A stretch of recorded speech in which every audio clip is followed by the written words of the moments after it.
होळी आणि दुसरा दिवस म्हणजे धुळवड.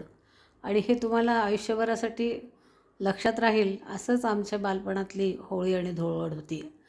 म्हणजे त्यावेळेस पैसा कमी आणि आनंद जास्त असंच सगळं होतं. म्हणजे रंगसुद्धा अगदी 5-5 पैशाचे रंग आणून ते अगदी भल्या मोठ्या बादलीत टाकून मग रंग खेळायचा. म्हणजे त्या पाण्याला अगदी इतका हलका रंग यायचा की तू पाणी टाकलं, रंगाचं पाणी टाकलं तरी कपड्यावरती त्याचा रंग लागायचा नाही.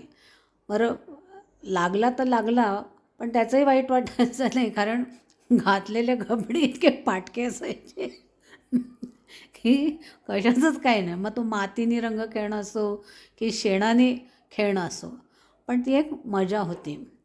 आणि या मजेमध्येच आम्ही मोठं झालेलो आहे.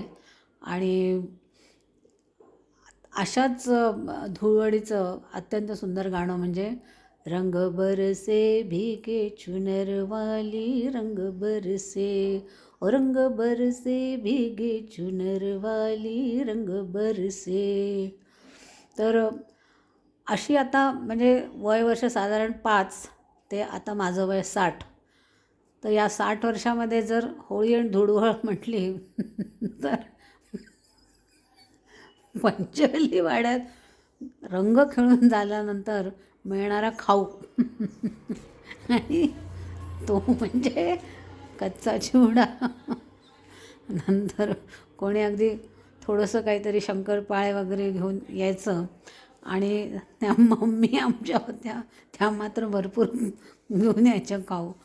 पण तो भरपूर म्हणजे तोसुद्धा 25-30 जणांसाठी भरपूर, म्हणजे खरं तर 7-8 ताटं पाहिजे. पण तोसुद्धा त्या एक ताट घेऊन यायच्या.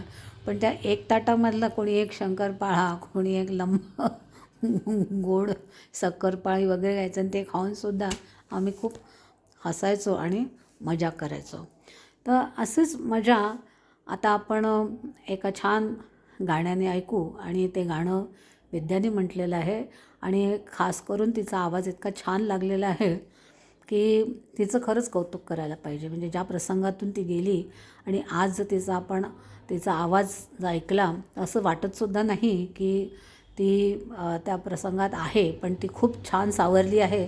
तर चला ऐकूया आपण तिचं गाणं आणि तिचं खरंच कौतुक केलं पाहिजे. आवाज छान लागलेला आहे आणि पूर्ण गाणं तिने म्हटलेलं आहे. तर चला ऐकूयात.